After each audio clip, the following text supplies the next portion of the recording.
Hello guys, welcome back to UK Firearms and Air Guns.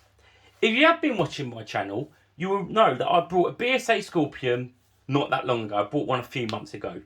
Because I used to have one and I sold it, and I regretted that decision ever since the moment I sold that rifle. So I decided to buy another one. And do you know what? I don't regret that decision at all. I really like these rifles and I think they're really good value for money for what you pay for them. Okay. So talking a little bit about BSA itself. Alright, BSA stands for British Small Arms. Alright, and if you don't know, the logo is 3 rifles stacked up together. Okay. The factory is based in Birmingham.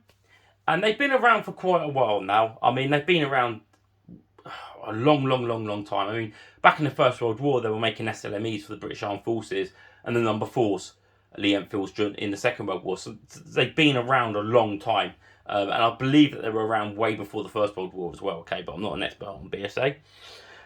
Alright. They also used to make motorcycles. They don't do that anymore. But I do believe in the motorcycle world, those motorcycles are quite sought after, those BSA motorcycles. Alright. And unfortunately, BSA has kind of moved away now from making actual firearms. Alright. Where they used to make the SMEs, the number 4 Lee Enfields, they used to make 22 long rifles and stuff like that. They don't tend to do that anymore. That's probably because of, you know, the firearms restrictions that are in the UK, unfortunately. We do have quite a lot of restrictions on firearms. Alright, so it's probably not that beneficial for BSA to actually build firearms for the UK market, to be honest with you. So they tend to stick with air rifles, okay? Either that be break barrels or PCPs. As I said though, the factory is based in Birmingham, so when you actually do buy a BSA rifle, you are getting a British built rifle. Alright, you're not getting a rifle where a company said, oh, let's say it's an American company or a British company or whatnot, and they turn around and say, oh, the rifle's built, you know, by let's say for instance, let's use Umarix, right, for instance, and they build the Colt 22LR AR-15, right? And some people will buy that thinking they're actually getting a Colt, right? But they're not. They're getting a rifle that's been made in Germany by Walther and Umarix, okay? This rifle is actually a BSA. It's built by it's built in Britain by BSA in the Birmingham factory, okay? So you're actually getting what it says. Alright, so that's a good thing.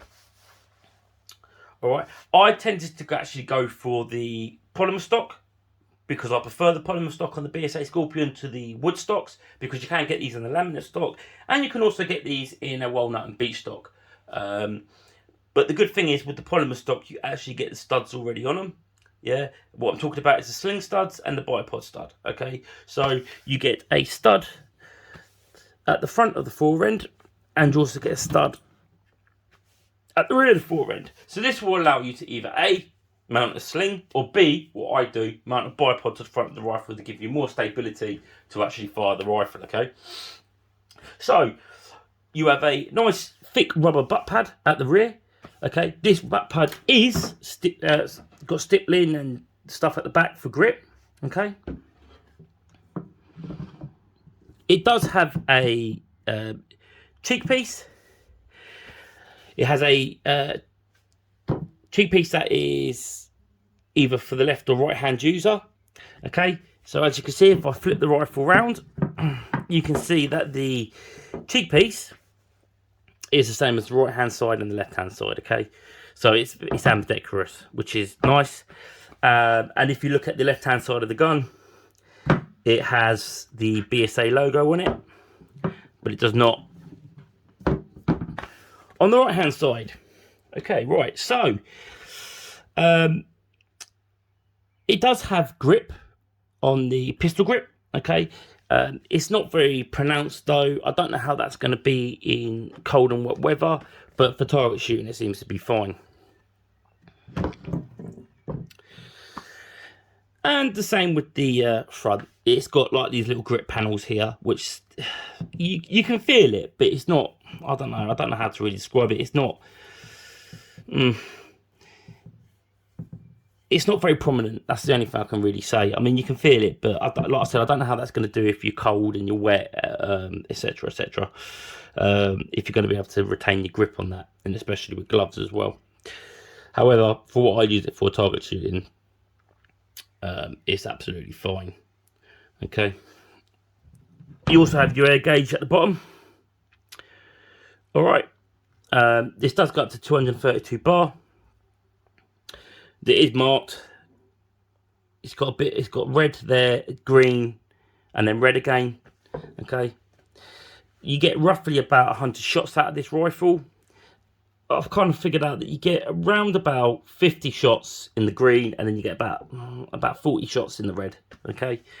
I never let my rifle go below the green though, to be honest with you. As soon as it gets down to where it is basically now, I will recharge that now with some air.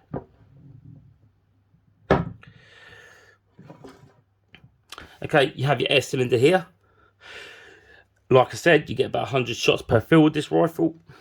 And this is doable with the hand pump. I do use a hand pump with this like I do with my Crow MPO2. I actually find this one harder though to hand pump than the Crow MPO2. I think that's because this goes up to 232 bar, while the Crow only goes up to 200 bar. Okay, but it's not difficult. It's just, you can obviously, it just feels a little bit harder than what it does to fill up the Crow, I think, personally. All right, so the actual cap at the end to protect the filler port is metal. It just screws off and screws on. As you can see here, it's quite a decent cap. It's metal.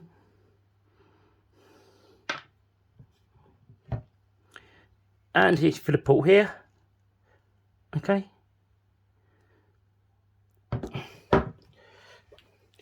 Obviously, your probe, this is what goes in here, or your pump, or your dive bottle, or your compressor, and you pump it up. That's it.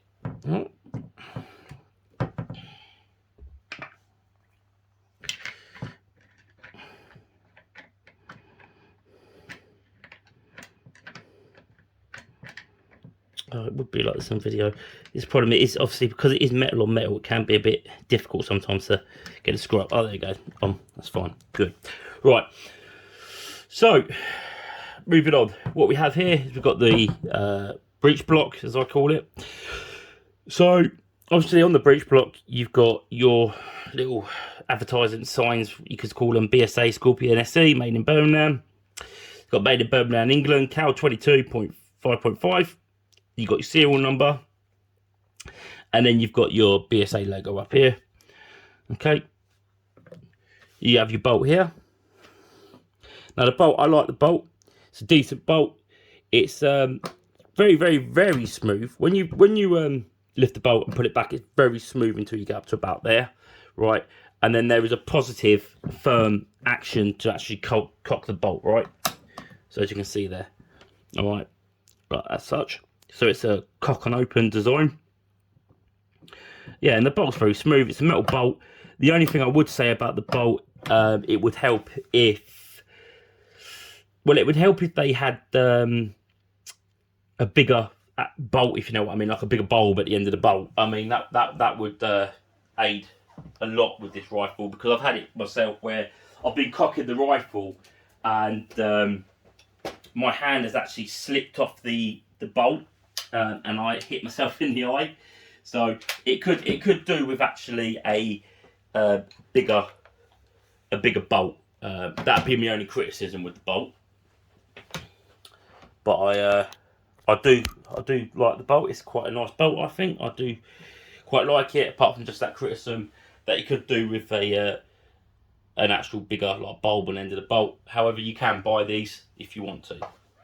All right.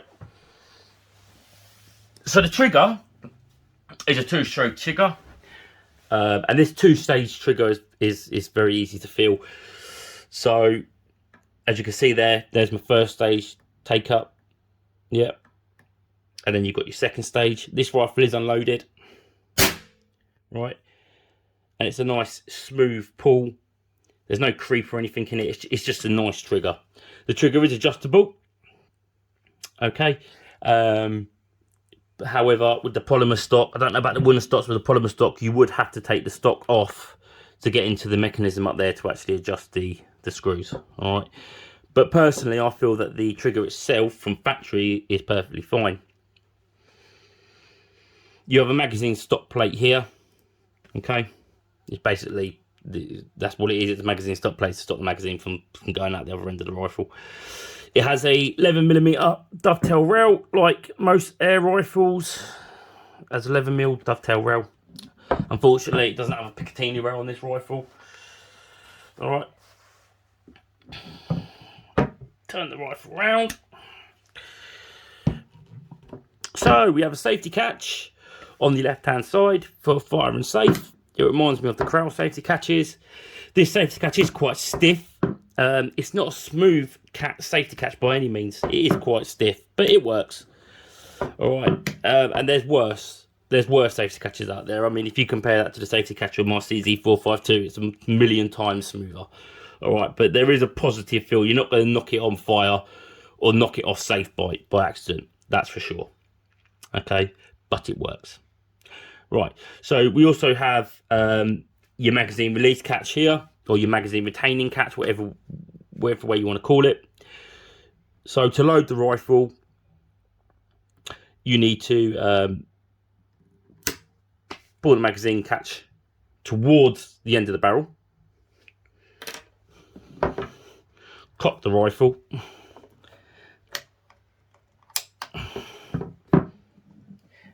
and then you see the magazine here. It's got like a little knob at the back, so you know that goes in towards that plate in there. Okay, you then push the magazine retaining catch towards the bolt. Yeah, that magazine now is held in place.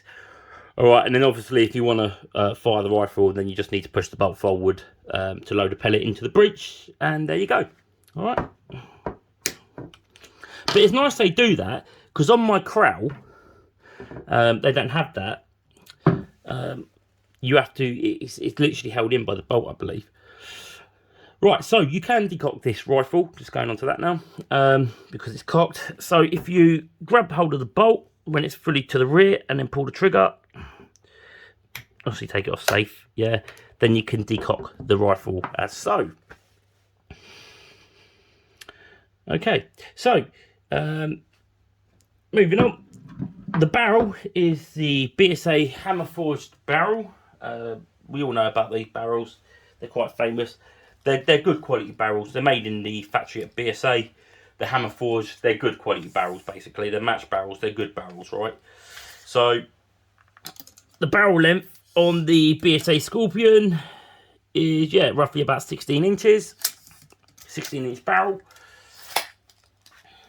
Okay. It is screw threaded at the end. This does come with the stripper, but it is screw threaded at the end. 1.5 UNF for a moderator, which I really suggest you put on here because it is quite loud. All right, I use a SAC moderator. I really rate these moderators. They're really good. I use them on 2.2 rimfires and my air rifles.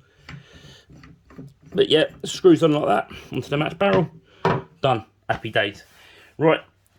So yeah, you do get the air stripper with the rifle. It's actually quite nice. Actually, it's. I don't think they made this as an afterthought. I think they actually put some effort into this. It's quite a nice muzzle device, to be honest with you. I quite like it. Unfortunately, it's just a bit loud, hence why I have to put the moderator on. Yeah, so the rifle, in weight-wise, with a scope, because I don't really see the point in weighing it without a scope, because you don't actually get any iron sights with this rifle. You have to put a scope on it. So with a 4 to 16 times 50 scope, it weighs about 7 pounds. So it's not too heavy. It's all right. It's not too bad. And the length of pull on the rifle, measure that.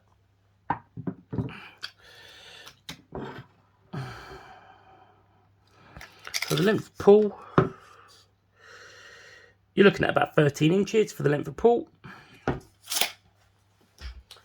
Okay. So basically, that's really it for the rifle. I mean, it's a nice rifle. If you want to have a look at accuracy, Please check out my previous videos. I've done quite a few accuracy videos with this rifle. So go check out them if you want to see how accurate this rifle is at 20 yards. I mean, it is an accurate rifle. I've shot this rifle up to 30 yards, 30 meters, sorry, and I've been getting 5-round groups under the size of a 5 pence. So it's a pretty accurate rifle. All right. The rifle itself costs around about £600. Depends where you shop. You can get them cheaper. So they're like a medium budget rifle. They're not right at the end of the scale where they're really cheap, like the Crow rifles, like my MPO2. But I really do rate that rifle. It's a nice rifle. And you're not going right up this spectrum to where you get like your air arms and your day states, and basically you're paying a few £1,000s for an air rifle. Personally, myself, I wouldn't pay that for an air rifle, but everybody's different. Okay, these rifles retail for around about £600, and I think that's quite a decent price for the accuracy, build quality you get with the rifle. Now, before I say goodbye, I just want to quickly talk about the magazines, because I did forget. So the magazines itself, in 2.2, 10 rounds. You do only get one of these magazines. It's metal and polymer. All right, and these retail for around about 40 odd quid. So just to let you know that they're not cheap magazines to buy, right? Yeah, and it's a rotary magazine. Okay. I mean, I do actually prefer the Crown magazines to these, just because I don't like the fact that when you load it, right? So sorry, I haven't got any pellets on me. But when you load the rifle, okay. Load the magazine, sorry, you have to twist the magazine as so, and then you have to hold it, put a pellet in, twist it again, and then hold it, right? And it is a bit of a nightmare when you're doing that if you let go. It doesn't go all the way back to 1 if you load it. It goes back to the previous slot where the pellet was loaded. Okay, so if you get to slot 6. And then you lose your grip, it'll just go back to slot 5. But it's just a bit of a pain, I think, having to keep holding it there like that. And I can imagine this for you guys that go out and hunt in the middle of the night. This is going to be a bit awkward. If you're wearing gloves or your hands are cold, I can see that being a bit of a drama. Okay, right.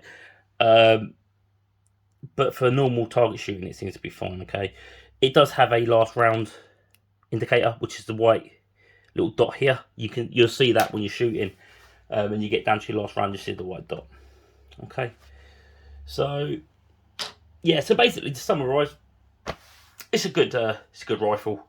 I like it. I think it's worth £600. It's accurate. It's not too heavy. It's well built.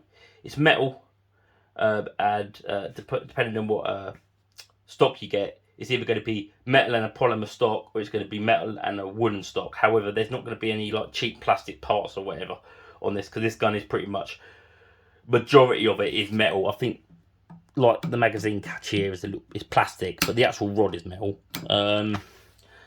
Yeah, so it's just a good quality rifle, and I really would recommend this rifle to anybody that's maybe not on a massive budget. They haven't got like £1,000 to spend on a rifle, but they want a nice, accurate rifle that can keep up with the big boys. You know, this BSA Scorpion's going to do it. Yeah, I've been on the ranges with this rifle. Not so much this one, but one that I had before. Okay, and this rifle was keeping up with the day states of the air arms. All right, so you are getting a really good rifle for the money that you pay. Okay, all right. So thank you for watching, guys. I hope you enjoyed the video, and have a lovely day.